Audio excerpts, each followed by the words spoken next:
Bibi, kasama mo pa rin na DJ Biboy Bibo para sa ating usaping mot-mot.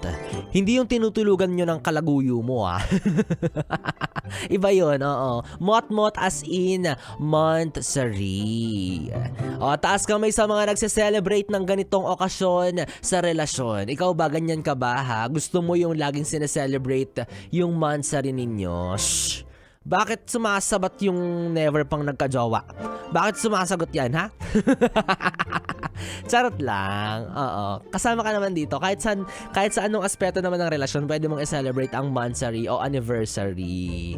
Okay? Pero alam nyo, kagaya ng libo-libong diskusyon, pagdating sa ganitong usapan, marami rin po ang hati ang opinyon. Oo, sabi ng iba, oy, wag na mag-monthsary.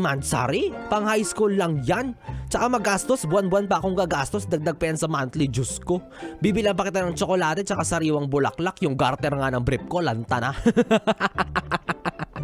Hindi nga ako makabili ng bagong salawal ko. Bagong sipilyo ko nga, hindi ko mabili-bili. Gula-gulanit na yung bristles. Bristles. Tapos yung iba naman, gustong-gusto.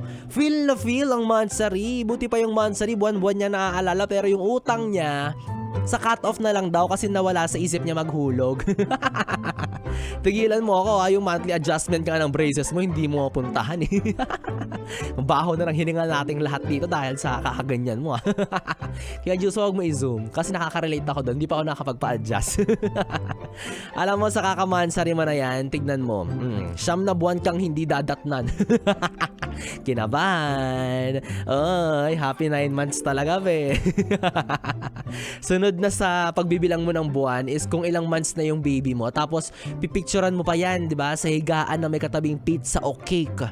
Kasama yung number balloon. 'Di ba ganun na yung mga yung mga monthsary ng baby ngayon? Dati wala namang ganyan Ang pinaghahandaan lang yung first birthday at saka yung 7th birthday. Pero ngayon, buwan-buwan, 'di ba pinipicturean yung bata katabi yung cake tsaka yung balloons. Ay, grabe naman. Samantalang ako nung picture ko nung baby ako, nakabuyang-yang yung ko. Nakahiga rin naman ako sa kama pero nakabuyang-yang si Biboy Bibo, yung mini Biboy Bibo. Nakakainis, wala man lang filter, wala man lang emojing takip. Naka-develop pa man din. Ay, bakit ba ganyan si Biboy Bibo? Bitter na bitter. Ay, bakit? Heartbreak anniversary lang kasi yung naranasan ko Happy birthday anniversary. Ano ba yung TikTok? The day that I met you, the day was forever, and I'll remember. Heartbreak anniversary. Anyways, Bibi ko nakaka-relate kaya ilabas mo yan, huwag kang mahiya. I-share mo yung kwentong weeksary, monthsary, anniversary. Sama mo na lahat ng may pantry, Christmas tree, dentistry, pati adultery.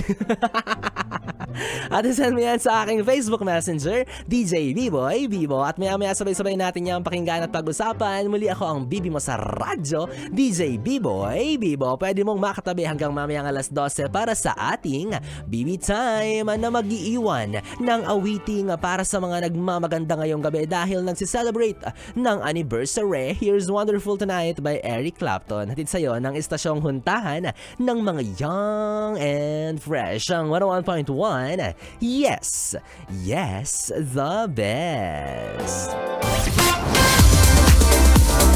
Yes!